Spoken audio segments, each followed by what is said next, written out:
Kalau Nabi Sulaiman kan cukup bikin Borobudur, terus dilamar sama Ratu Bulkis yang rumahnya di Wonosobo Timur, terus nanti ada penemuan candi di belakang sini, dan itu bukan candi utama karena di bawahnya dan di sekitarnya masih sangat banyak.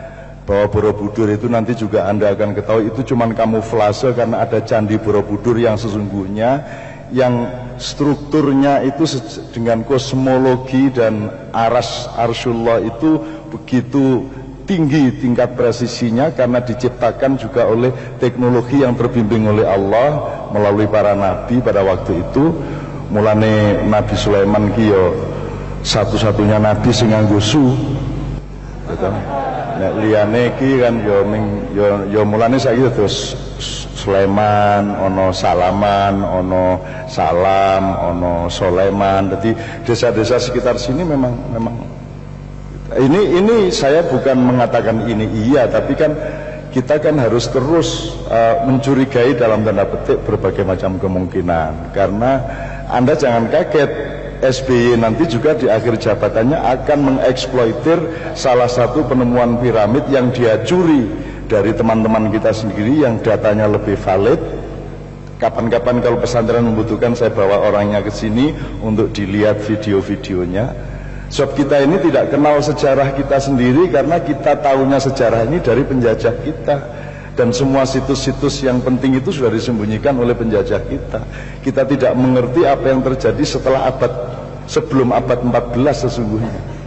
Jadi kita mengalami penurunan yang luar biasa, kemudian balik menjadi setengah primitif lagi. Sekarang kita merasa bahwa orang dahulu kala lebih primitif dari kita, padahal kalau saya kasih bukti kepada Anda akan kelihatan bahwa Anda ini turunan bangsa dengan teknologi yang tidak bisa dikalahkan oleh bangsa-bangsa Eropa, apalagi Amerika kan gitu. Cuman karena kita telanjur minder, akhirnya ya seperti ini. Nah, jadi teman sekalian, kenapa Kiai Kanjeng tadi mengeksplorasi musik-musik pencolotan saka Mesir nang Madura nang Amerika sak piturute untuk menunjukkan kepada dunia pada suatu hari bahwa hanya bangsa keturunan pemimpin dunia yang akan bisa menjadi pemimpin dunia, kan gitu. Dan bangsa itu ya hanya Anda. Kalau orang Amerika bikin musik gini tadi tidak bisa. Orang Arab yang tidak bisa. Orang Arab bisanya Arab tok, tapi disuruh loncat ke Madura wis angel temen. Wong Arab nang Madura ya angel temen. Apa meneh ana wong Arab kan nyanyi Sunda ngono ya angel tenan. Nah, hanya orang Jawa, orang Sunda, orang Indonesia yang memiliki kemampuan dunia. Nah, Kiai Kanjeng pelan-pelan menunjukkan kepada dunia bahwa mereka itu tenang aja, kita akan pimpin sebentar lagi. Gitu loh, kita akan pimpin. Dan cara orang Islam memimpin tidak menguasai seperti Amerika. Kita ini rahmatan lil alamin, kita ini mangku. Itu loh, kita pangku mereka semua di dalam kasih sayang dan anugerah Allah Subhanahu wa taala. Oke, sekarang kita mulai, mudah-mudahan nanti tidak terlalu larut. Saya jam berapa berakhirnya sami'na wa ata'na kepada Sohibul Bait. Arep dilereni saiki aku ya bali saiki. Arep sak jam meneh saya sami'na wa ata'na, mau sampai jam 11 setengah 12 monggo, terserah Anda. Apa yang baik apa akan kita laksanakan bersama-sama dengan kesepakatan yang rela, ridho biridho satu sama lain. Sekarang siapa yang pertama akan memulai ulil-ulil tadi? Nah, nanti baru bapak-bapak yang akan melakukan elaborasi. Tafadhol Mas. Assalamualaikum warahmatullahi wabarakatuh. Jadi kalau berbicara tentang ulil ya, saya nggak menyinggung masalah ulil absar abdallah, enggak.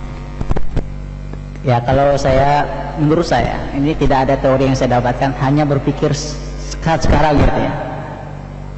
Dari perspektif bahasa, ulil albab pertama itu ya pintu, saya akan artikan pintu. Tapi kenapa Allah sering sebutkan dalam Al-Quran itu orang yang berakal? Karena akal itulah kunci dalam apapun untuk mengelaborasi, untuk meneliti hal sebagainya. Jadi ulil albab itu adalah level pertama menurut saya. Jadi level kedua itu ulil absar. Basar, basir, dia melihat observasi. Jadi kenapa ulil absar Abdallah itu sering ngomong sebagainya, dia hanya pandai teori gitu ya, dia nggak tahu konflik di kalangan horizontal sebagainya. Maka dia katakan ulil absar Abdallah, bukan ulil nuha Abdallah. Nah yang ketiga ulil nuha, dia orang yang sudah tahu. Kalau dalam bahasa Cak Nun tadi, dia tahu banyak hal dalam segala hal, dalam banyak hal, maka dia mempunyai tugas untuk amar ma'ruf nahi mungkar, maka dikatakan ulin nuha gitu. Jadi tingkatannya lebih besar gitu. Mungkin itu saja yang dapat saya sampaikan gitu. Saya tepuk tangan. Saya akan berikan, tapi tolong tetap dipegang. Saya sambil akan kita dengarkan, jadi biarkan ini random dulu. Tapi saya tanya sama Anda tadi kan menegaskan mengenai akal, bahwa akal itu apa tadi istilah antum? Akal itu merupakan perangkat anugerah Allah bagi manusia yang gimana tadi? Senjata untuk mengelaborasi hal apapun dan untuk mengelaborasi. Oke. Akal sama otak beda enggak? Beda sama juga ya. Oke, saya tanya, Anda pernah makan ayam goreng? Pernah. Pernah makan otak kambing? Belum. Tapi ada otaknya. Ada. Oke, jadi kambing punya otak, manusia punya otak. Kenapa manusia bisa berpikir, kambing tidak? Jadi otak sama akal berbeda apa tidak? Beda ya. Nah, apa yang menyebabkan otaknya manusia bisa dipakai untuk berpikir? Menurut Al-Quran atau menurut perkiraan atau tafsir Anda? Akal ini. Karena akal. Karena hardware yang namanya otak di apa namanya? Kalau di komputer diapain itu? Diinstal, disuntik software akal. Jadi akal itu software apa hardware? Software. Letaknya di mana berarti dia? Operating sistemnya kan di sini. CPU-nya seluruh badan kan itu kan? Oke. Dia sudah ada atau dia upgrade terus akal itu? Upgrade. Oke, dari sekarang sudah Windows berapa? Kalau Mac sudah Lion ya, sudah 10.7 ya. Kalau Mac ya 10.7 sudah Lion. Nah, berarti otak manusia, akal manusia juga upgraded all the time oleh Allah atau default? Default ngerti? Default itu baku. Enggak. Standar. Enggak kan? Ditingkatkan terus ya, oke. Kalau Anda tidak memakai idiom-idiom yang dialektis dengan apa yang Anda kenal sehari-hari, itu lebih lamban berpikirnya. Nah, dengan Anda karena komputer itu ya niru kita, niru hardware softwarenya di kepala manusia. Jadi dia yang niru, bukan kita niru komputer. Terakhir pertanyaan sebelum saya ke Mas dan Mbaknya. Kata kerjanya akal itu apa? Kalau akal itu kan kata benda, kata kerjanya apa? Akila. Akila ya kan? Akila. Loh, akila fil Arabian al-an mal fi'il Indonesia. Al-akal fi Indonesia. Berakal. Mana? Berakal is not kata kerja. Mengakal. So, apa? Kalau fikiran ya, al-fikru yatafakkaru atau yufakiru ya, fil Arabi. Thumma al-akal ya'kil fil Arabi wa madza fi Indonesia? Berpikir. Mengakali. Padahal menurut antum tadi akal ini alat utama yang dikasih Allah ke manusia. Selama ini alat utama ini tidak ada kata kerjanya kecuali mengakali. Jadi di dalam praktek manusia Indonesia, anugerah Allah ini hanya dipakai untuk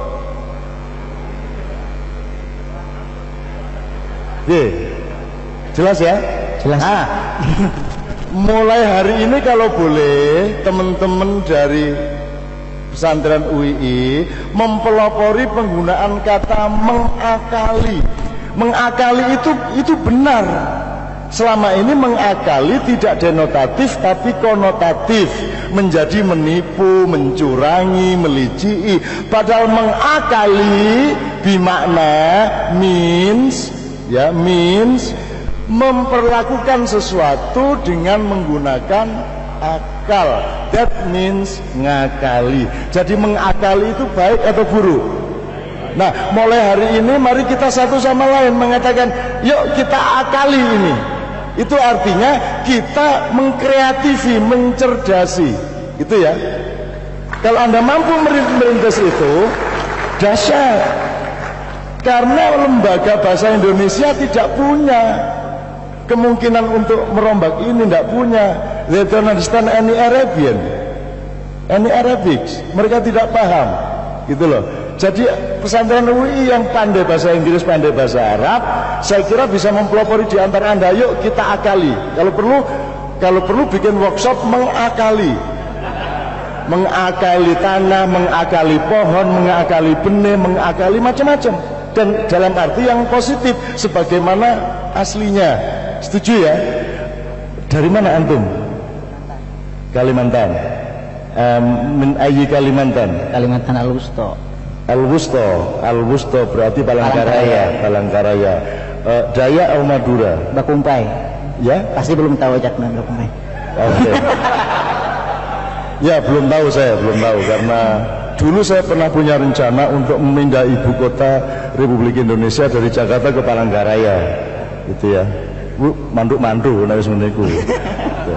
Tapi itu semua kan rencana manusia, itu terserah Allah lah. Kita itu pokoknya terserah Allah aja lah. Yang penting kita kelihatan nyangkul, nanti Allah yang akan menyuburkan tanah, gitu loh ya. Kira-kira itu ya. Oke. Rasulullah adalah manusia yang tahu banyak tentang banyak hal. Ketika Anda masih S1 itu tahu banyak tentang sedikit hal, tapi begitu mulai S2 mulai tahu agak banyak mengenai sedikit hal, tapi begitu sudah selesai S3 Anda tahu banyak tentang cukup banyak hal. Nek wis profesor ngerti banyak tentang banyak hal. Nek wis profesor tua banget tidak ngerti apapun tentang hal apapun. Mergo wis pikun itu kan gitu kan. Oke, bismillah. Sebelum kita mulai pembicaraan mengenai tiga ini, saya minta sesuai dengan yang saya ceritakan mengenai strategi tadi, saya tetap minta Mas Zainul Arifin bersama Mbak Fia untuk melantunkan, karena yang mendirikan, yang punya ide pesantren kan Pak Mahfud ya dulu ya, salah satunya ya, Pak Mahfud lah. Kemarin kita acara sama Pak Mahfud di UC UGM dan kita tidak sempat menyambut beliau dengan lagu Madura.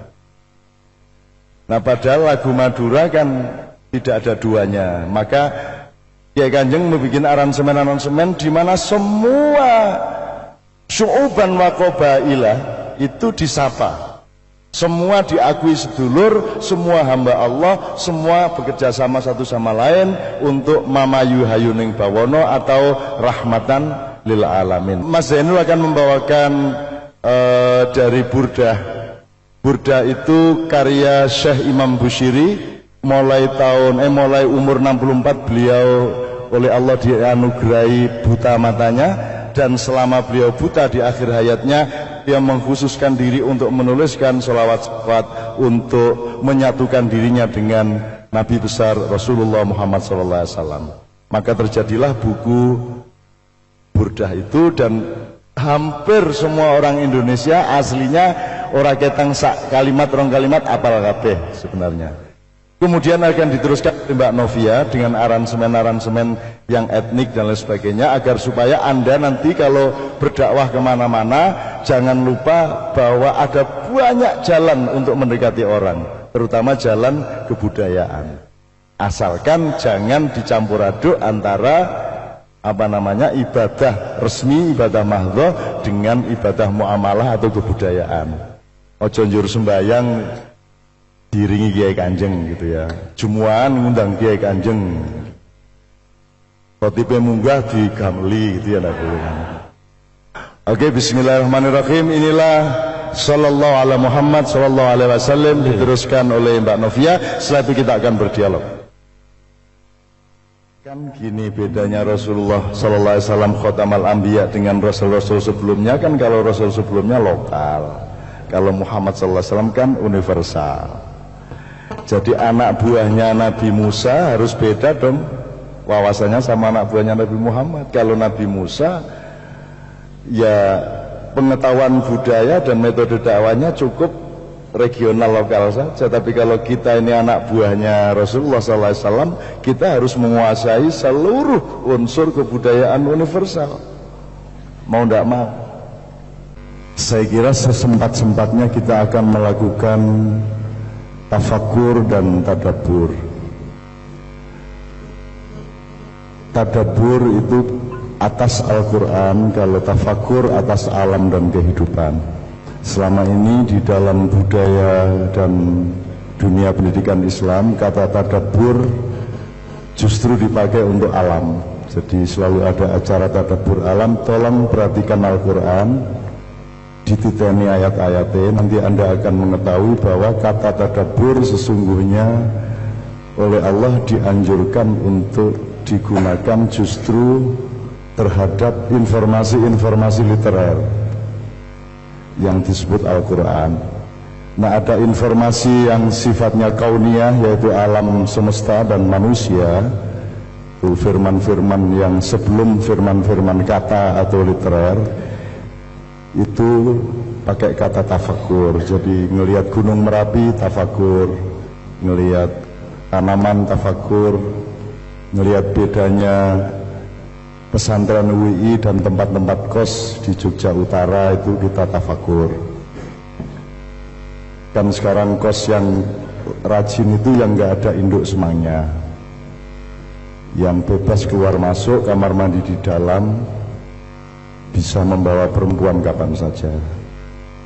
Itu yang laris di Jogja sekarang. Atau rumah-rumah yang dibikin untuk digabung penyewaannya. Nah, ada UI itu menurut saya, pesantren UI ini kan istimewa luar biasa. Yang pertama, wong atase wong kutha kok gelem nyantri, kuwi ganjarane berlipat-lipat insyaallah. Cocoknya orang kota kan free sex, terus kafe kan gitu kan, cocoknya lah. Ini kok ono pesantren, ini kan yang bikin pesantren ini dulu jariahnya sangat tinggi insyaallah. Nomor 2, mahasiswa kok nyantri itu juga aneh itu. Jadi alhamdulillah kok ya gelem kudune nek mahasiswa iki kok yo karo mahasiswa itu harus jauh dari Allah jenenge mahasiswa kok. Mahasiswa itu jadi kalau SD itu masih dekat sama alam. Kalau sudah mulai SMP dia mulai tidak suka sama, dia mulai merendahkan jalan kaki itu rendah, naik sepeda itu rendah kan gitu kan. Sawah itu desa, tanam-tanaman itu kuno kan gitu. Kalau sudah mulai SMA itu sudah mulai tidak bisa melihat ke belakang, hanya melihat mall, mulai melihat Indomaret, mulai melihat Ayu Ting Ting gitu ya. Nah, kalau sudah mahasiswa biasanya di dalam hatinya diam-diam ada pikiran bahwa orang tua mereka pasti lebih bodoh daripada dia. Jadi yang harus mlebu tadi mahasiswa mesti hati ini nuduh bapaknya bodoh, nek dia sing pinter kan gitu. Nah ini enggak, ini ada mahasiswa kok ya belajar kitab-kitab pesantren, kuwi nyenengke tenan, berarti masih ada harapan Indonesia. Saya doakan mudah-mudahan 2014 tidak ada pemilu, amin ya rabbal alamin. Selama masih ada pemilu dengan mekanisme seperti sekarang, dengan asal-usul sangkan-paran politik dan ideologi seperti sekarang, insya Allah kalau masih ada pemilu, kita akan memuncaki kehancuran sebagai bangsa dan negara. Jadi min haitsu la yahtasib, mudah-mudahan Allah menciptakan jenis pemilunya sendiri, di mana Allah lah yang akan berperan menentukan siapa pemimpinmu berikutnya. Gitu. Timbangane bupati bar kuwi nyalonke bojone, gubernur entek jatah nyalonke bojone, presiden yang ngono nyalonke bojone, nek bojone ra ono besane sak piturute lah. Kalau masih ada pemilu seperti yang selama ini ada 2014, maka salamun alaikum la nabtagil jahilin. Saya tidak akan mau menolong Republik Indonesia lagi, dan acara-acara seperti ini saya anggap sudah tidak ada manfaatnya lagi. Malam ini masih penuh harapan, masih ada pramuka-pramukaan sama Pak Wijayanto, masih ada macam-macam, masih ada harapan-harapan. Maka saya mohon dengan sangat untuk awal ini, anak-anakku semua, tidak ada gunanya ilmu, tidak ada gunanya kreativitas, tidak ada gunanya tumpukan buku, tidak ada gunanya gelar, dan tidak ada gunanya apapun saja kalau tiap hari belum dibereskan dulu hubungan kita sama Allah. Jadi sama Allah beres dulu, halal bihalal dulu, tiap malam dihitung, dimuhasabai, paginya dimulai lagi, malam dihitung lagi. Kalau sudah beres, baru ilmu bermanfaat, teknologi menjadi bermanfaat, dan lain sebagainya. Oleh karena itu, untuk yang pertama, kita beresin dulu. Ya tidak berarti kita akan bisa beresin hubungan kita sama Allah malam hari ini, tapi paling tidak Allah itu asal kita kelihatan usaha gitu sudah senang banget lah, dia sudah akan. Kita nggak bisa ngerubah Indonesia, tapi asal kita melu macul-macul tenan, melu dandan tenan, insya Allah Allah akan yughayyiru ma biqaumin. Setelah kita menunjukkan yughayyiru ma bi anfusihim, kalau kita mengandalkan yughayyiru ma bi anfusihim, tok pasti tidak bisa. Ora iso kowe dandan di Indonesia mbok modern iso. Ora iso. Sudah tidak ada tempat yang tidak korupsi, sudah tidak ada tempat yang tidak curang, sudah tidak ada celah sedikit pun yang tidak dizalimi oleh manusia dengan menunggangi kekuasaan dan modal. Dari paling atas sampai bawah sudah tidak ada. Jadi manusia tidak akan memiliki kesanggupan dengan ilmu apapun untuk mendandani. Kalau hanya mau sukses gampang, tinggal ikut jejaknya Anas Urbaningrum. Gampang, piye carane nyedak melbu sing menang gitu. Angger sing menang kue melu ngono wis sip wis gitu. Dan itulah yang dilakukan Anas gitu. Nah, pokoknya nek kue pengen sukses, rasa mikir piye-piye melu Anas wae. Melu Deni, melu sapa kono gitu. Anak gue arep modar melu aku. Nah, arep ora entuk apa-apa, ming dijamin Allah, ya. Jadi Allah bertanggung jawab terhadap siapapun yang setia kepada Dia. Maka saiki pilihan Anda adalah apa? Anda mau jadi orang pinter, mau jadi orang baik, mau jadi orang yang bermanfaat, mau jadi orang yang tidak dimarahi Allah, mau jadi yang mana? Parameter utamanya apa pada Anda? Yang disebut sukses itu apa? Allah sendiri juga tidak peduli sama sukses. Yang Allah ajarkan adalah kamu berjuang terus-menerus dan selalu mentancapkan di dalam pikiran dan hatimu jihad yang disebut ihdinas siratal mustaqim. Terus setelah ihdinas siratal mustaqim tidak ada sukses, tidak ada. Sukses adalah kalau engkau istiqomah terus sampai akhir, kan gitu, kan gitu. Perkara dadi apa ora iki ra masalah. Pokoknya gawe anak terus meteng ora kuwi urusan Gusti Allah kan. Gampangane ngono kuwi. Oke, bismillah. Nah, untuk yang pertama saya mohon kepada Allah Subhanahu wa taala, mudah-mudahan Anda semua malam hari ini tidak hanya diwisuda oleh UII, tapi Anda diwisuda oleh Allah. Diwisuda untuk ini sebentar lagi kita butuh prajurit-prajuritnya Allah ini sebentar lagi. 2-3 tahun ini harus ada perubahan besar dan UII akan mengirim prajurit-prajurit jihad, ijtihad dan mujahadah ke seluruh negeri ini. Dan Anda saya kira adalah orang-orang pilihan. Saya mendengar untuk masuk pesantren sini kan ada kualifikasi yang cetol lah. Bener-bener gitu loh, dan ini kan di sini juga tidak sibuk dengan aliran ya Ustaz ya. Di sini Hizbut Tahrir atau bukan? Ya ora masalah. Salafi Wahabi ora, Muhammadiyah, NU. Nah, alhamdulillah jangan sibuk sama jembatan.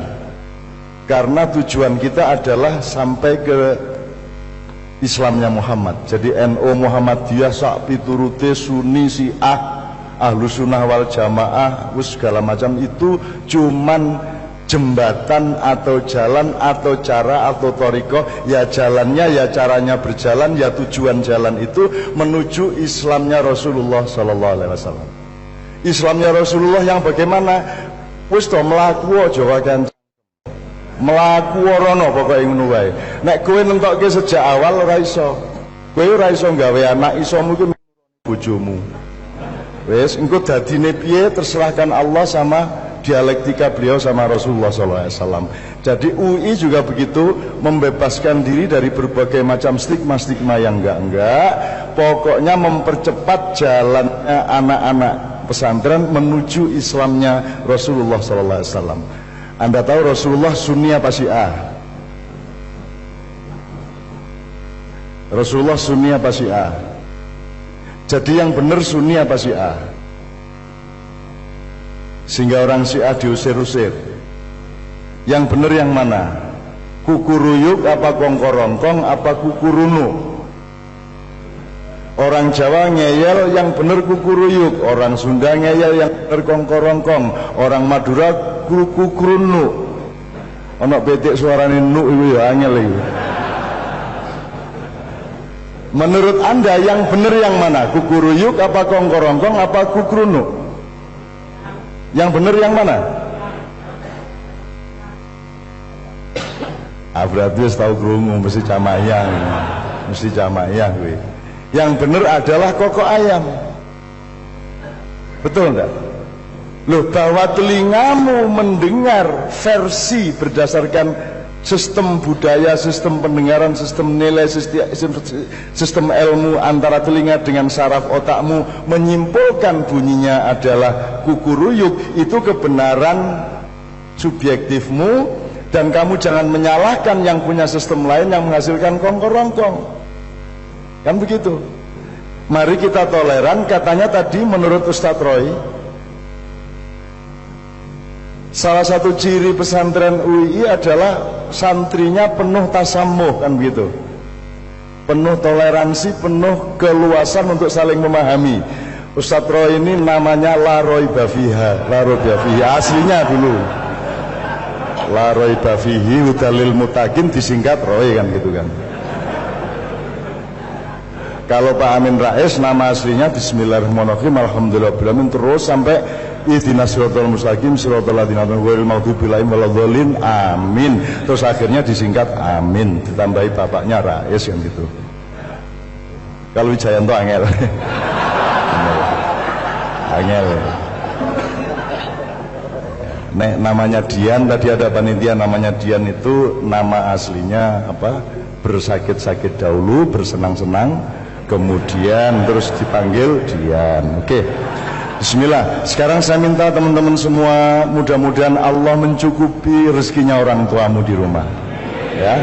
Allah menjamin keluar. Sudah punya kerjaan sekalian santri di sini, Pak? Belum ya? Sudah punya kerjaan? Belum ya? Oke, berarti Allah sudah nyediain insya Allah mulai malam hari ini pekerjaanmu ya. Dan pekerjaanmu bukan pekerjaan syubhat, bukan pekerjaan yang merugikan APBN, APBD maupun AP-AP yang lain, tapi pekerjaan yang dari Allah ditransformasi menjadi rizki melalui kerja keras dan keterampilan yang Anda latih selama di kampus dan pesantren. Jadi mudah-mudahan Allah menyediakan rizkimu sehingga kalian siap menjadi pejuang yang tidak berjuang untuk mencari rizki, tapi Allah mencukupi rizkimu maka engkau berjuang. Saya akan memanggil beliau-beliau, termasuk ada beberapa santri yang akan saya minta untuk maju, misalnya 1 atau 2 orang dari santriwan, 1-2 orang dari santriwati. Tapi sebelum itu, sebelum beliau saya mohon untuk maju, saya mengajak Anda semua untuk memohon kecukupan dari Allah SWT. Pokoknya malam hari ini Allah membukakan langit dan pancaran cahaya dari ubun-ubun Anda sampai ke langit, sehingga nanti akan dijadikan tali untuk memelihara Nusantara ini. Selama masih ada tali silaturahmi vertikal dari sini, maka keseimbangan Nusantara akan terjaga. Amin ya rabbal alamin. Iki rano ilmune tapi kok ngono kuwi lah. Anda menjadi orangnya Allah untuk menjaga Indonesia, kan baik. Kemanapun Anda menyebar maka terjadi keseimbangan, karena Allah memiliki rawasia. Jadi kalau Anda belajar teknologi, yang mengikat Anda sehingga tidak berdiri bukan hanya gravitasi. Gravitasi itu cara Allah mengikat manusia untuk supaya berdiri pada keseimbangan. Tapi sesungguhnya dari atas Allah ngedukke, menurunkan yang disebut rawasia dalam Al-Quran. Itu semacam tangan panjangnya Allah yang berupa energi yang membuat Anda di bawah diakari oleh gravitasi, dari atas Anda dijaga oleh rawasia. Ini wallahu a'lam, ini butuh penelitian, tapi selama ini rawasia dalam Al-Quran diterjemahkan gunung-gunung. Nah, ini kita cari bersama-sama. Ada tafsir yang lain yang saya cari, bukan tafsir lain, ada diskusi lain yang saya kemudian akhirnya indikasikan bahwa itu sesungguhnya adalah penjagaan Allah atas kepala manusia dimanapun dia berada. Allah menjaganya dengan kekuasaan baik haul, kuah maupun sultan. Ya, bismillah teman-teman Kiai Kanjeng, kita mulai dengan hasbunallah wa ni'mal wakil, ni'mal maula wa ni'man nasir. Untuk teman-teman jamaah ma'iyah yang ada hadir, mohon menjadi pelopor untuk melantunkan ini sekeras-kerasnya. Semakin keras semakin baik insyaallah, meskipun kerasnya tetap harus dalam batas dan tanggung jawab estetika. Hasbunallah wa ni'mal wakil, ni'mal maula wa ni'man nasir. Allahumma sholli wa sallim ala sayyidina Muhammad. Hal-hal yang menyangkut nomor-nomornya Kiai Kanjeng ini, saya kalau ada waktu akan saya kemukakan sejumlah strategi yang dimaksudkan Kiai Kanjeng, kenapa bikin yang kayak gini-gini. Salah satu contohnya ini tadi kelihatannya lagu Arab, tapi kalau Anda kejar itu dia struktur nadanya barat. Jadi kalau nanti Anda bawa ini ke Vatikan, itu Anda bawakan, mereka seneng dan nangis. Setelah itu baru kita kasih tahu tadi hasbunallah wa ni'mal wakil, mereka tidak paham kan gitu. Nah, lagunya ini dimasukin gereja mereka bisa terima, dimasukin sinagog mereka bisa terima karena universal. Lain kalau lagu Arab. Jadi struktur nada Arab ada bedanya dengan struktur nada Barat, Jawa, Cina, Sunda dan lain sebagainya, ada beda-beda, ada jauh, ada dekat.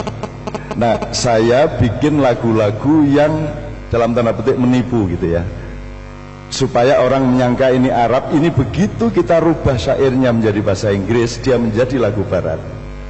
Supaya apa? Supaya Anda itu kalau merayu cewek jangan bilang cinta dulu, berbuat baik dulu sama dia. Artinya kalau Anda berdakwah itu jangan nongol-nongol dulu tanda-tanda Islam formalnya, nanti lari mereka gitu loh. Jadi nggak kentara kalau Islam ternyata substansinya Islam. Setelah orangnya terlanjur tertawa dan senang, baru tahu ternyata oh itu tadi dakwah Islam, makanya mau nggak mau mereka menerima gitu loh. Ini misalnya kita di gereja Juliana Kerk di Den Haag itu, mereka kita giring dengan 1-2 lagu yang seperti ini. Mereka seneng, mereka pikir itu lagu-lagu dari Indonesia, padahal itu lagu-lagu wirid dan sholawat kan gitu. Terus akhirnya mereka minta tambah. Saya bilang ini ada yang tidak pakai musik, saya bilang gitu. Oh iya iya, saya kasih contoh. A'udzubillahi minasyaitonir rajim. Mau enggak? Oh mau ya, please. Nah, akhirnya tak terus ke Bismillahirrahmanirrahim. Senang mereka. Jadi ora tawono ceritane Qori saampu-ampue Qori dikongkon kiroan ning gereja kuwi ning dan mereka terlanjur seneng mau ndak mau. Akhirnya mereka kumpul lebih banyak lagi kan gitu. Ini contoh kecil aja. Kalau dalam dakwah harus ada banyak strategi. Ada strategi sosial, psikologi sosial, strategi budaya, ada strategi lintas bangsa, lintas golongan. Makanya Kiai Kanjeng menyiapkan segala macam jenis dan mereka tidak peduli alirane, wis aliran opo monggo, pokoknya yang penting membuat orang merasa memiliki, membuat orang merasa aman, membuat orang merasa dimanusiakan, kemudian mereka bisa menerima Islam dan kaget bahwa ternyata Islam itu lebih memiliki konsep cinta yang lebih komprehensif dan lebih matang daripada semua pendekatan-pendekatan agama yang lain, kan begitu.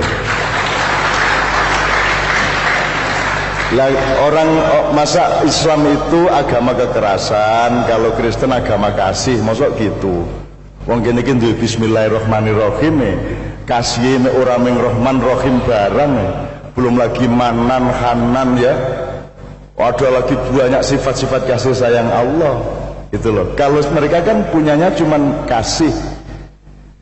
Kita kan jelas ada Rahman, ada Rahim. Kalau Pak Wijayanto dulu selalu menyebutkan nek Rahman kuwi mangap berarti ombo, nek Rahim berarti jero, kan begitu. Itu teorinya Pak Wijayanto. Jadi Rahman itu cinta yang meluas, Rahim cinta yang mendalam. Jadi Allah itu mengutamakan sosialitas dulu, kebersamaan dulu, baru cinta pribadi. Kira-kira diteruskan itu banget ini. Nah itu tergantung nanti yang asal usulnya dari bangsa cangkem, pokoknya dari ahli lah gitu. Nanti kita lihat bersama-sama. Nah, bismillahirrahmanirrahim. Sekarang saya mohon dengan sangat, di pesantren diceluk Gus Roy ya. Dari sini Kiai Haji Muhammad Roy saya mohon untuk maju ke depan untuk supaya mengawal anak-anak yang akan saya minta maju. Kemudian Bapak Bahnas, Wakil Rektor 3 Urusan Kemahasiswaan, dan Bapak Nandan Sutrisno, Wakil Rektor 1 akan ikut ngunandiko atau tidak, sing penting bareng-bareng mriki. Sing penting nyuwun sewu sareng-sareng wonten mriki lenggah, terus kita nyanyi bareng satu kali. Oke, saya mohon dengan sangat tafadhalu. Monggo satu di sebelah gini, monggo. Bismillah. Nah, saya minta volunteer dari teman-teman santri, putri dan putra. Boleh dua-dua, boleh satu-satu saja. Monggo, siapa yang berani? Tafadhol. Ayo Mbak. Ayo Mas, tafadhol Mas, ayo. Ayo bismillah, ayo. Malam ini kita dapat perundingan ilmu dikit aja, asal kunci sifatnya insya Allah sudah akan bisa membawa ijtihad yang panjang bagi masing-masing yang terlibat maupun yang mendengarkan. Saya mohon dengan sangat Mbak, satu orang paling tidak atau dua orang. Tafadhol. Ya sudah. Santri Dek, dari mana Dek? Jombang, nggih. Ayo Mbak. Mana? Oke, silakan. Yang saya kalau gitu Rabi mriki. Agak kesini sedikit ya, oke. Ini kan semua kan ada pembagian tugas. Kalau orang bernegara bikin sistem misalnya trias politika, kemudian di dalam eksekutif sendiri kemudian ada division of labor, ada pembagian kementerian yang dirubah-rubah karena ilmune ra cetha, gitu ya. Nah, kemudian di dalam Al-Quran pasti juga ada saran-saran Allah di dalam soal birokratisasi fungsi-fungsi. Ada pembagian kerja menurut Al-Quran, misalnya, saya mohon para santri ya, ada ulil albab, ada ulil absor, ada ulin nuha. Nah, ini kebetulan 3 orang. Tolong kita bersama-sama menggali siapa yang akan menjelaskan ulil albab, siapa yang akan menjelaskan ulil absor, siapa yang akan menjelaskan ulin nuha. Loh, saya kira itu ilmu dasar di setiap pesantren, karena di Quran hanya disebut 3 itu, dan ini tawaran Tuhan untuk menciptakan satu formula. Kenapa kok ulil absor, ulil albab, ulil absor, ulin nuha? Kenapa 3 itu? Tidak harus benar-benar lah. Salah itu tidak apa-apa. Artinya, wong jenenge wong golek, orang cari ijtihad itu sudah Anda berniat baik saja sudah bagus gitu. Jadi tidak apa-apa. Seingatmu saja. Jadi nanti siapa tolong dibisik-bisik satu sama lain ya. Yang bagian ulin nuha siapa? Yang bagian ulil absor siapa? Yang bagian ulil albab siapa? Nah, albab dari labib, kalau absor dari basir, basor, kalau nuha dari yanha anil faksha wal munkar dan seterusnya. Kok begitu pembagian yang ditawarkan oleh Allah? Maka santri UII itu di mana? Dia di ulil albab apa ulil absor atau di ulil nuha? Ketika jadi santri dia pasti masih A, tapi begitu nanti keluar dan bekerja di masyarakat dia pasti mulai B atau komprehensi antara A, B, C. Bisa aja. Kalau tidak cetha ininya nanti serabutan. Karena orang di dalam bekerja dalam satu sistem, jangan semua orang memikirkan semua hal, tapi sedikit orang memikirkan sedikit hal. Terus ada koordinatornya, ada ulil albabnya, kan gitu. Ada amirnya, amirul mukmininnya. Tuh. Jadi manusia yang tahu sedikit tentang sedikit hal, oke, tapi tidak banyak fungsinya. Kalau santri pasti orang yang minimum tahu banyak tentang sedikit hal, minimum.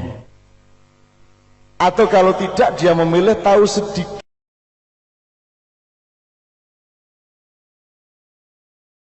Wong desa umur 11 tahun, 12 tahun saat ini golek wong Arab kono. Sing umur sakmono ngajine apik kaya ngono. Golek apa? Golek wong ning Mesir ning ndi. Kori-kori di Indonesia itu nomor 1 di dunia. Wong pati iki ning desa Angon Wedhus iso ngaji. Terus mboten? Gitu? Ngarit ngimami tarawih iso ora? Iso kabeh. Mereka mboten karuan teng Jakarta niku nek poso niku nyewa bayar imam tarawih. Sak mriki sak dalan-dalan cukup ning sawah iso ngimami kabeh. Gimana? Pertahankan itu, ya. Wong ning sejarah kok uripe, ngoten nggih. Bismillah. Maka Indonesia adalah kapten kesebelasan dunia. Jadi kita tidak akan pernah menjajah siapapun karena kita lebih tua, kita lebih kaya, kita lebih jembar, kita lebih ombo dan luwih dawa ususe. Ngoten nggih? Malah kono jajah kene malah ora apa-apa. Ayo kene jajah nggih, monggo ora apa-apa kula kuwi bisa dhewe. Ngoten nggih?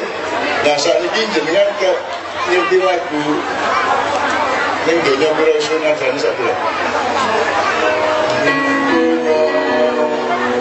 Enak dibuli no. Ning donya pira suwene jur bali ning panggonan Yang putih barang ibu yo. ning donya pira suwene jur bali ning panggonane ning akhirat yo sejatine Monggo, Bu. ning akhirat yo sejatine mung amal becik sangune mung amal becik sangune ojo ngucap kudu yo ben ojo ngucap kudu yo ben golek ilmu kudu telaten golek ilmu kudu Mas Doni, kok lagu barat?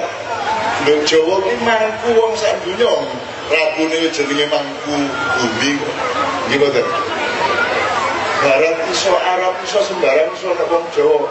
Jajal saiki wong Arab kon nembang hilir-hilir. Jajal wong Amerika kon dandang gula coba modar kowe. Ning wong Jawa ngaji cak umur 11 tahun pinter nggih mboten? Tentara Indonesia, polisi Indonesia ditakuti oleh semua militer di seluruh dunia. Orang yang masih wani yang tentara Indonesia. soal nekat-nekat rakan-rakan. Sebab neng dunia orang wong nekat melebihi nekati wong Indonesia gimana? Wani rabi bondo bismillah. Gimana? Tentara Indonesia itu juara tembak tepat, juara umum di Australia tahun ini. Ya, tentara mereka tidak akan berani menyerang secara militer.